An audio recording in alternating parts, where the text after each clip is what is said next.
Au-delà de la colère, comment l'accepter et l'accueillir?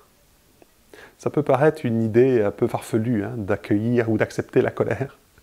A priori, je pense que c'est l'émotion qui est la plus mal accueillie. J'ai été formé à la communication non violente et on accueille la tristesse, on accueille toute forme de sentiments, d'émotions. Et je me souviens que pour participer à un stage sur la colère, il faut déjà avoir bien avancé dans notre intégration de la communication non violente. Et donc, dans la société même, hein, je veux dire, la colère est mal comprise ou mal accueillie parce qu'elle est souvent associée à la violence. La colère se transforme en violence justement quand elle n'est pas reconnue, acceptée, accueillie, quand elle n'est pas écoutée. Donc dans ce stage au-delà de la colère, on va apprendre à écouter ce qu'il y a au-delà de la colère.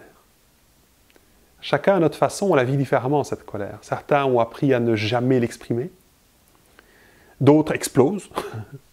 Mais dans tous les cas, je veux dire, on est soumis à cette colère, ou on la vit en tout cas d'une façon ou d'une autre.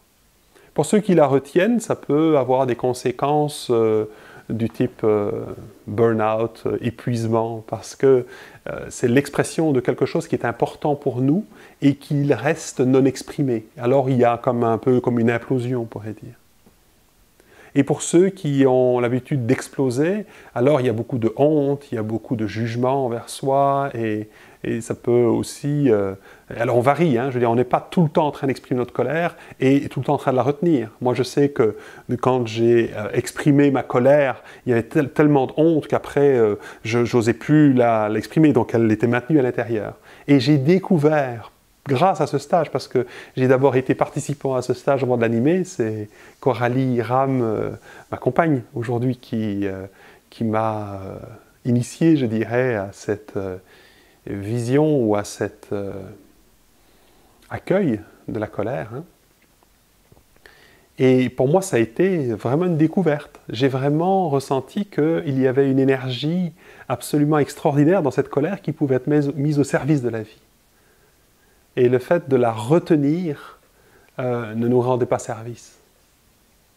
Donc la question que j'ai envie de vous poser, c'est quelle que soit votre relation à la colère, est-ce que la colère contribue? Avez-vous une bonne expérience de la colère? Donc ce stage s'adresse, je dirais, autant à ceux qui expriment leur colère qu'à ceux qui la retiennent, à ceux qui n'osent pas, je vais dire, exprimer de façon authentique ce qui pourtant hurle à l'intérieur. Et puis, s'adresse aussi à ceux qui souhaitent justement ne plus retenir cela, mais apprendre à pouvoir le reconnaître, l'accepter, l'accueillir, l'écouter, pour pouvoir en tenir compte dans la vie, mais sans être identifié à cette colère, donc en la projetant sur les autres et en faisant une arme de destruction massive, pour soi ou pour les autres. Une colère non conscientisée a malheureusement cette énergie peut être destructrice. Alors que quand elle est conscientisée, elle nourrit la vie, elle nourrit les relations, l'authenticité. C'est pour moi quelque chose d'absolument merveilleux, donc j'ai beaucoup de plaisir, et nous avons beaucoup de plaisir, moi et Coralie, à animer ce stage, qui nous a beaucoup libérés. Alors en plus, on représente, je dirais, les deux tendances globales. Coralie est quelqu'un plutôt qui est réservé, donc qui va plus garder sa colère, et moi quelqu'un qui va plus facilement l'exprimer. Et donc on a vraiment découvert cette complémentarité, et pour arriver à quelque chose qui est plus dans un équilibre, je dirais, dans l'expression d'une colère, mais sans la projeter à l'extérieur, dans une prise de responsabilité totale pour ce qui nous habite, et en prenant responsabilité, on prend soin de soi finalement.